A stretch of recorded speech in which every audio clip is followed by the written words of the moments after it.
Good morning and welcome to the nurseMARK and the Green Nurse Daily Dose of AFA, where we bring you hope and inspiration for growth and healing.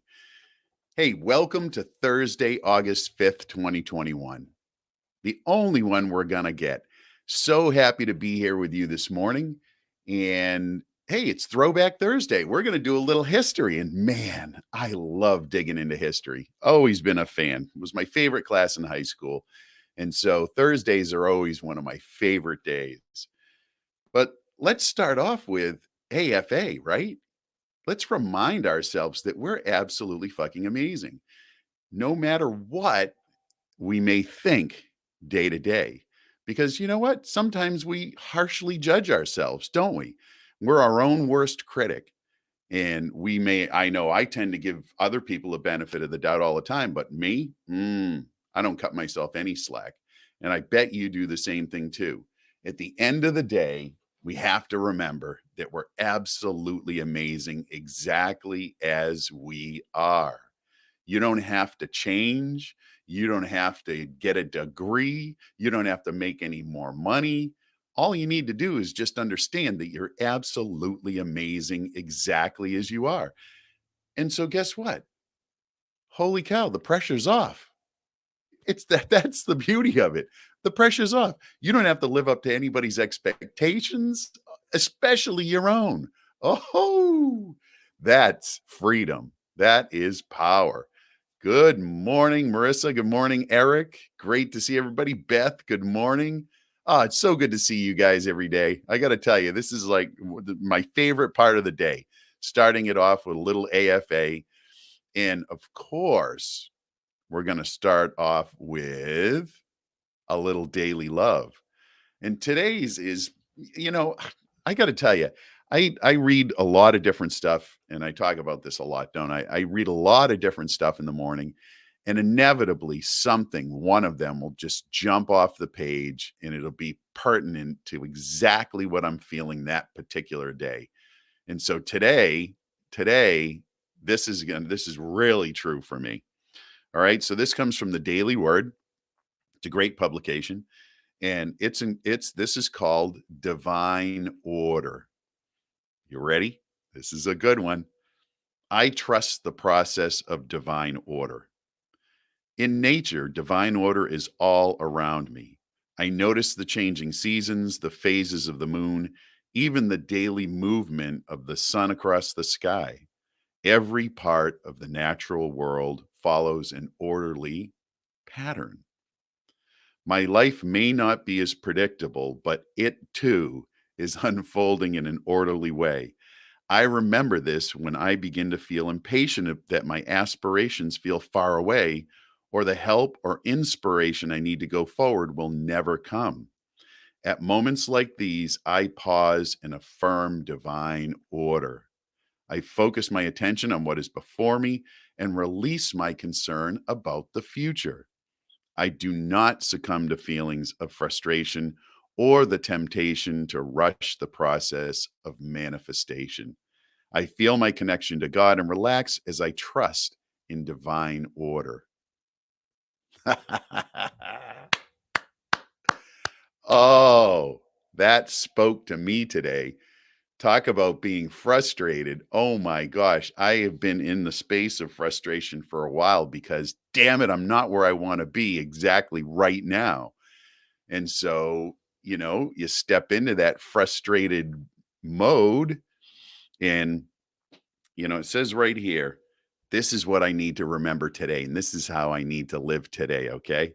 I do not succumb to feelings of frustration or the temptation to rush the process of manifestation. There it is. I just need to sit back and trust that everything is working out exactly as it should. And I do. I get frustrated from time to time, and then I sit back and I hear this little voice say, "Hey, trust me. Trust me." And so I'm reminded today that everything is in divine order and I don't have to worry about anything at all. Ah, so good. So good.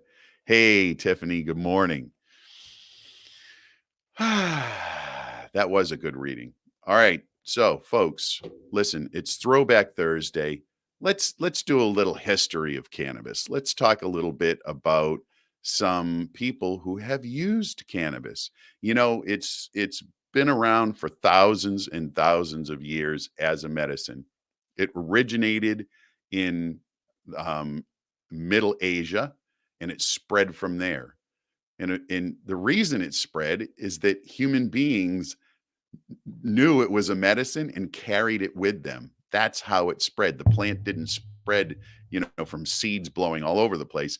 People physically harvested it, brought it with them, planted it again, and utilized it as a medicine. That's how it spread throughout the whole world. And so the first people, of course, to use it were the people who were in Asia. So we're talking it first showed up in Chinese medical literature 5,000 years ago. So it's been used as a medicine for a long, long time, well before that period of time, too. It's just that it was first documented 5,000 years ago in Chinese medicine, but it's been in those cultures forever. And so the first one that I want to talk about is the Ice Maiden. If you haven't heard about the Ice Maiden from Siberia, this is a really cool story. All right. So the Ice Maiden was a princess, as far as we can tell, because of her burial tomb. She had all sorts of stuff, which we'll get into. So she lived in the 5th century BC, and she was found undisturbed in a subterranean burial chamber. And that was in 1993. So not that long ago. Uh, so this was on the plateau, part of the Eurasian steppes, which is an area of Russia that borders China. It's there's always been some dispute over who owns the area. You know how that goes. But it's in the Eurasian steppes, so it's higher in altitude. So that's why she was very well preserved. She was frozen in time, literally. And so in 1993, they discovered her, a senior research fellow at the Russian Institute of Archaeology and Ethnography, um, found her. So inside the burial tomb, this is really cool. Inside the burial tomb was a coffin made of solid larch wood. It was a tree trunk and it was carved out and it was decorated with leather appliques depicting deer figures. It contained 2 small wooden tables with tray-shaped tops. They were to serve food and drinks. Horse meat and mutton had been placed on the tables. The residue of dairy product, yogurt, and a wooden vessel with a carved handle and stir, and some kind of beverage that was served in a horn cup to sustain her on her journey. She was a princess, so she, warranted all of these great things. So the Ice Maiden and her horses were oriented with their heads towards the east, as was the case in all of the Pazrik burials. She was a Pazrik person. So at the time of her death, she was between 20 and 30 years old. And, what they think was the cause of death after they had done some MRI research, they determined that she had breast cancer and that she had also taken a very big fall off of a horse. They were horse people. And so she suffered from breast cancer and probably related to that, she fell off a horse and she had multiple broken bones. And, here's the point. They found that she carried cannabis. Cannabis was found in the tomb. And we can only imagine that it was found there because she was using it to relieve the pain of the breast cancer and from the fall. Isn't that cool? 5,000 years ago, this princess was utilizing cannabis as a medicine. And that's the truth of the matter, is that it's been a medicine forever and ever and ever. And so that was the Ice Maiden. And again, that's 5,000 years ago. Now, let's talk about another woman. Let's talk about Queen Victoria of England. So Queen Victoria got a bad rap. ultra conservative. The time period was very conservative, very closed off society, right? Sexuality wasn't talked about. Everything was just very prim and proper. Well, Queen Victoria actually utilized cannabis, so they say, for her menstrual cramps. And her doctor prescribed a cannabis tincture because that's what they used in the day. In the 1890s, when Queen Victoria was on the throne, they used a lot of tinctures because that's how they utilized cannabis mostly. So she wasn't smoking it. She used it as a sublingual. And so her doctor, Sir J. Russell Reynolds, wrote in 1890 that when pure and administered carefully, cannabis is one of the most valuable medicines we possess. So, isn't that interesting? Queen Victoria. So, let's talk about that period of time, the late 1800s and the early 1900s. Cannabis was a prevalent medicine. In the United States, I think there were over 600 different cannabis medicinal concoctions. And as a matter of fact, many of the pharmaceutical companies of the time had cannabis preparations. So it was a medicine. It was in the pharmacopoeia of the United States of America. That's the list of drugs that physicians utilize. And so if you make it onto that list, that means you're accepted. It was on there. It was actually, as a matter of fact, it was on there until 1942, I believe. Even though it was outlawed in 1937, they still didn't take it off because, you know, the American Medical Association knew that it was a medicine. And physicians at that time utilized cannabis very, very effectively as a medicine and, had no problem doing so. And the problem that occurred was that there was no regulation on much of any medication. And so we had a problem with, what do you think? We had a problem with opiates, right? So we had a lot of people who were taking opiates through mail order. You could go to Sears catalog and you could order yourself some heroin with a syringe, and it would be delivered to your house, and people would utilize it for all sorts of things: pain relief, menstrual cramps, things, whatever. People would utilize it. So what do you think happened? People became addicted because we really didn't understand anything about addiction, right? So I'm going to lead up to why this leads into cannabis. And so, yeah, for real, you could order it, Jamie. You could order it right through the catalog. It's kind of crazy, right? So in 1914, the US government realized they had to do something. And so what they did is they said, no more. They passed the Harrison Act. And it's another, they always use taxation to sort of outlaw drugs. And they outlawed heroin and they outlawed morphine from being really utilized, right? So it was crazy. And they actually would prosecute physicians who tried to help people who were stuck in this position of being addicted to heroin and all of a sudden, and morphine, all of a sudden they had no access to it. The government said, nope, none. And it created this issue of people who were addicted and doctors who couldn't treat them because the US government prosecuted many physicians, took their licenses away, and actually put them in jail for treating people who had addiction.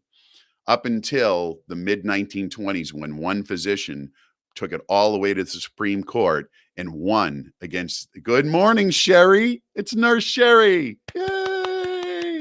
We miss you, Nurse Sherry.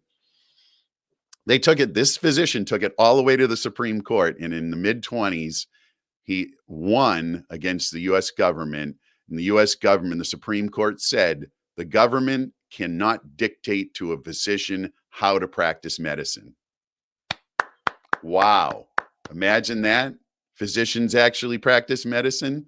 Good morning, Carrie Lee. That was the beginning of, physicians are trained. They are the final say. They are the ones who will practice medicine. So they stopped putting physicians in jail. But this Harrison Act outlawed all of those. drugs. Now, why is that important? Because that's exactly what happened to cannabis. So in the early 30s, we have Harry Anslinger, who was a very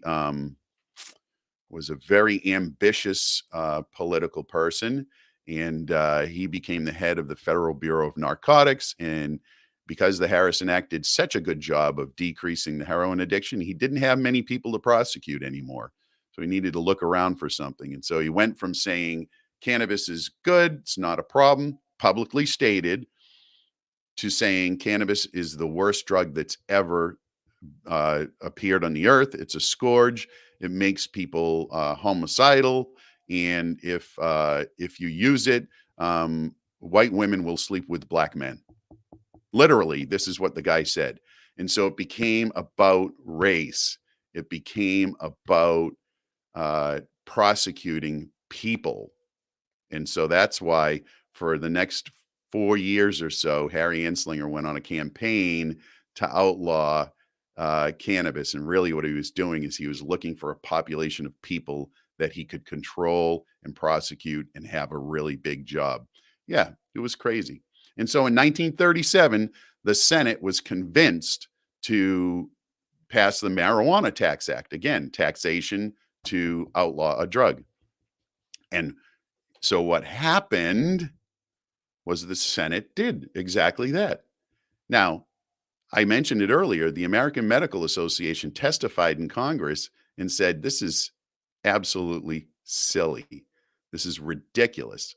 Cannabis is a medicine. We've used it safely for thousands of years. You're going to stop any research that could be done. This is ridiculous. We advise you against it. But of course, the senators felt that they knew more than the physicians who had been using it for all these years. And so they passed the Marijuana Tax Act. By the way, this is the same Senate that refused to pass an anti-lynching bill that same year. So you see where they're coming from? It's race-based, baby. It's all about race. So way back then, it started as that. Now, over the years, there have been many government studies that have refuted the fact that cannabis is not a medicine. The LaGuardia report. Remember, LaGuardia was the mayor of, well, actually the governor of New York, or the mayor of New York City, one or the other. LaGuardia was a very big politician in New York. And right in the early 40s, he commissioned a report that came out and said, guess what? Cannabis isn't bad. Now, this is like 1937. The Senate says it's evil and bad. In early 1940, LaGuardia says, bullshit. And here's all the evidence. But of course, he was summarily ignored.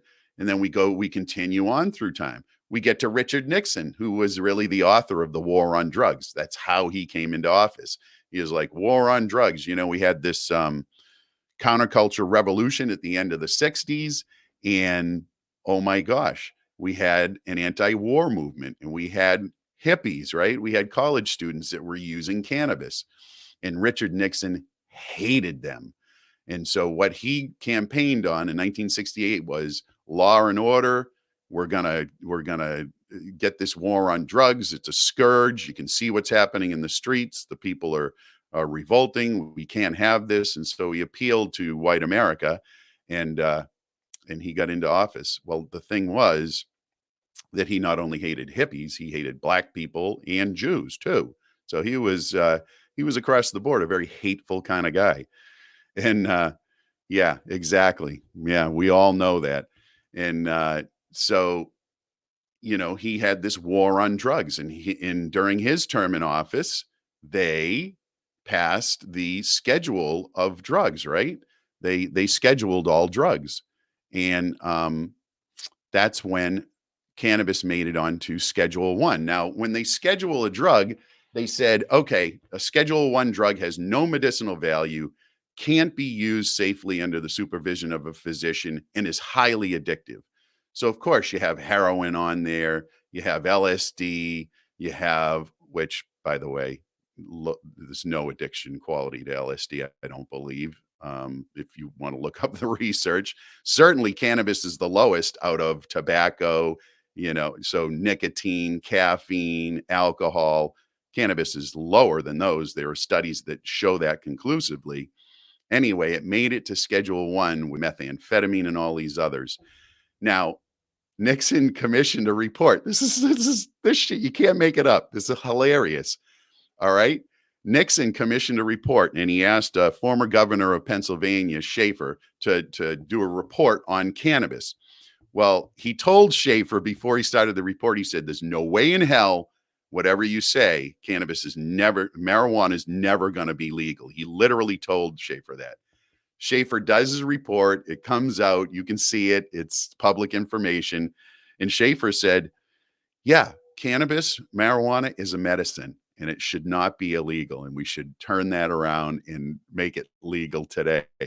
And Nixon just basically, took the report and went, throws it away. So he commissioned a report that refuted everything that he said about medical marijuana or cannabis. You just can't make it up. Here's the biggest point.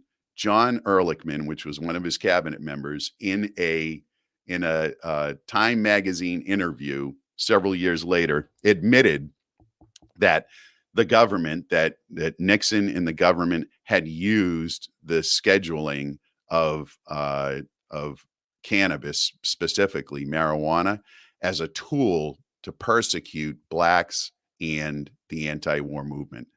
He admitted it publicly, that's what he said, we couldn't publicly go after these groups. So what we did is we utilized this as a tool to persecute them. Doesn't that make you feel good about your government?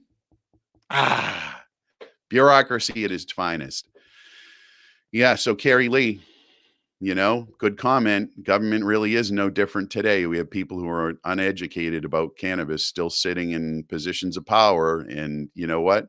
They use propaganda to brainwash people through fear. It's even worse today because, we're consuming our information via social media and we don't know what's really verified or not. So anyway, that's a little cannabis history for you folks. Let's hope that cannabis very soon will be federally legal. Come on. We can all put that positive energy out there and whoo. Yeah, Sherry, free the plant. Free the plant. Absolutely. So here we are, ladies and gentlemen, Thursday, August 5th, 2021. Here's the news. You're not getting another one of these. This is the only one you get. Why not make this one the most magnificent day that you've ever had? It's possible. You're the one who gets to say so. Ha! So just do it. Okay, no excuses. Remember we started off at the beginning of the show? You're absolutely fucking amazing exactly as you are. You get to make your day exactly what you want it to be. You want big moves? You want no moves? You want to just settle in? I'm going to settle into divine order. Everything is in divine order. Oh my God, Sherry, I hope you have an AFA day. I'm not even going to hope. No, I know you're going to have an AFA day because you kick ass wherever you are. All right. So, folks, listen, I'll be here again tomorrow morning.